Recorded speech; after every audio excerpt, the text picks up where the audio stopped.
how does that work as far as the bone marrow transplant?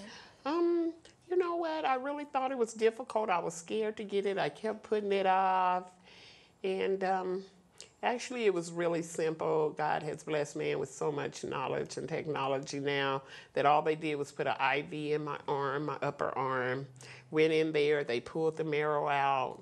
They took it. As soon as they take it out, they have to take it and freeze it. They leave it out for about 6 to 8 weeks on ice, and then they bring it back and return it back to you, and that's it. That's it for the marrow. But it pulls down all your strength and everything. It's like starting from a baby. You can walk, but your immune system and everything fails, goes all the way down. But by the grace of God, it comes back, For sure. Yes, yeah. Now, you said you have 3 girls. 3 girls. How do you kind of bring cancer awareness for your family? Do you guys get screened, or how's that go for your girls? Do you make sure that they get checked? Yes, I always tell them to get checked because my grandmother died from cancer, but she had lung cancer. So we more so figured that was from smoking. So I always tell my mom, because she had 9 sisters, well, 13, it was 13 of them. And when my grandmother died, the majority of them was still living. Back in the late 80s, and I was like, nobody stopped smoking, and she died from lung cancer, you know. So I had to be schooled on that too, because cancer can come. It don't matter whether you don't. I knew a person who had lung cancer who never smoked cigarettes. So, but yeah, I always tell my girls get themselves checked because their father passed away from colon cancer. Now I'm dealing with this bone cancer. Well, I call it arthritis. I don't call it cancer. I try not to use that C word. Yeah, that's a way to make the situation Yes, God said call situation. those things as not as if they are. So I just thank God. I just tell them to, get themselves checked and be careful. That's it. We just got to trust God, If it might not be his will that though their father passed away and I came up with it, it might not be God's will for them to have it. And I just thank God. I know that he's not going to curse my daughters with that. So thank God for that. That's amazing that you are just, like I said, so strong and just uplifting in your situation. Like you call it arthritis and you make light of it. When I see people on the street and they say, oh, how you doing? Or you been going through? Or, I'll be like, oh, I'm doing fine. How are you? And, I never talk negative about my situation or anything, because our words carry power. We have a lot of power in our mouth. So I figure if I speak positive things, I'll get positive results. Yeah, there you go. Yes. That's always a way to walk positively. Yes. Now, as far as your struggle with the bone cancer, though, I know that your doctor has said that you've had good treatments, but what was the struggle like for you and your kids during that time of losing their father and then you being diagnosed? They went through, but... I never really seen them sit around and be real sad about it. It's like they knew God was going to keep me, And like I told him, I said, I prayed and I told God, he took y'all's father. Please don't take me from y'all right now. At least let me see my grandbabies, And when I asked God that, I truly believed that he was going to grant me that. So I told my girls, don't worry, I'm not going nowhere. Okay. That's good. So they believe that. I believe it too. I believe when I leave this earth, it won't be from that. Right. And you're still here. Yeah, I'm still Past here. Your 6 months. So yes, then I got 18 doctors. months back in 2007. They gave me 18 months. Here it is, almost 212. So I'm still here. When they gave me the 18 months, I was really nervous though. I was scared to leave the hospital, and and the Lord came to me and he was like, you know what, the same doctor just told you that he can step out of here right now, step off that curb and a car hit him and he'd be gone today. So just walk on faith. And that's it. Yes, and you've faith been doing is the it substance of things since. hoped for, the evidence of things not seen. So that's what I do. I know that's walk right. on faith, not by sight. So that's really good.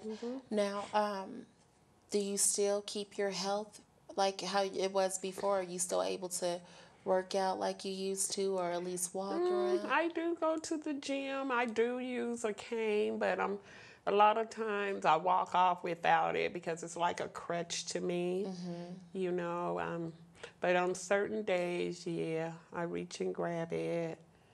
And Yes. just use it for those Yeah, days. those Now, days. when the weather is really bad, like if it's snowing or raining, just like most people with arthritis, does your bone cancer start to tend to act up during that time? No, it don't. I don't have a lot of Pain. pain with this disease at all. They told me I would have a lot of pain, but by the glory of God and grace, no, I don't have a lot of bone pain.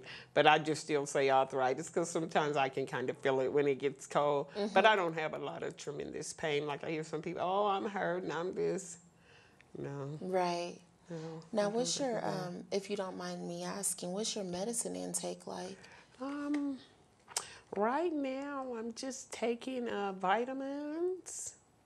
I take vitamins and I take pills to keep down infections. That's it. That's it? Two That's it. pills. That's it. That's amazing. And Yeah. you have, I mean, I know you like to make light of it, but you are diagnosed with bone cancer and you're not taking all that medication that most people have to take. No, no. Like I said, I worked in a dialysis unit some years back, and those people, when they're on dialysis, they take like 9 pills a day, and once you get a kidney transplant, you take like 18 pills a day, and that's why I Wow. didn't want the bone marrow transplant because I figured I don't want to take all this medicine, you know. But no, I haven't had the need for a whole bunch of medicine, and I just thank God because I believe before I got diagnosed with this, I didn't have no other health problems, no high blood pressure, no diabetes, no other thing but this. This is the only sickness I've ever had. So, Who's the first person that you told when you first found out you were diagnosed, who did I tell? if you can remember? Hey, who did I tell? You know who I told? I told Sally. You did. Wow, that's amazing. That's a really good friend of yours. Yeah, because she was there every morning. So, It's okay. You are such a strong survivor, Miss Sandra. thank you. And I think it's so amazing the energy that you have and a strong mother. I mean, I know your girls can probably just, I wouldn't dare try to have a pity party when my mom has bone cancer and she can laugh and she can smile and she can still thank the Lord for standing. To our viewers, what kind of awareness would you advise? I would advise that you get your yearly checkups, you know. Don't put them on hold because there's so much going on in the human body nowadays. It's the foods that we eat is not healthy as they used to be. And, you know, it's just so much going on now that people are just dying from sudden heart attacks, from this, from that, and, you know, and this cancer word. Back when I was growing up, you didn't hear about cancer like you do nowadays, Right. especially in black people. So I just say, just get your yearly checkups. You know, if something's going on, something feels abnormal in your body, go get it checked. Like I said, all I was getting was numbness in my fingers at first, and I just kind of ignored it, you know. But that's what led to it. It started in my hands, numbness in my fingers. Wow, and you would just Yes. lose the feeling in your Yeah, I hands? just lose the feeling, you know. And I used to work in grocery stores when I was young, so they were saying, "Oh, it's just carpal tunnel. It's just carpal tunnel." But I'm kind so of just get alarmed now checked. because my mom always says like you're a hypochondriac, but I I lose feeling in my hands, and I mean I've had my checkup, but now I'm like it started with your hands. Now I'm freaking out. Like, well, maybe I need to go get checked one more time. These Yeah, doctors, I yeah. pay that copay. I want to know. Yeah.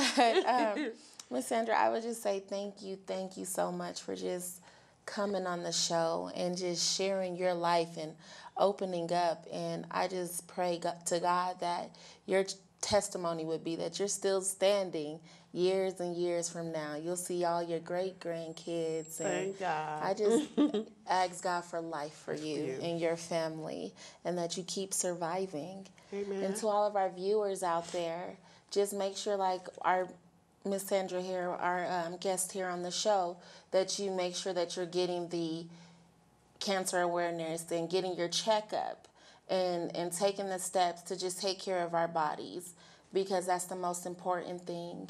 And thank you for watching our show, guys, and make sure that you vote. I want to thank our crew for all of their hard work that allows this great show to function. Until next time, y'all, keep it real.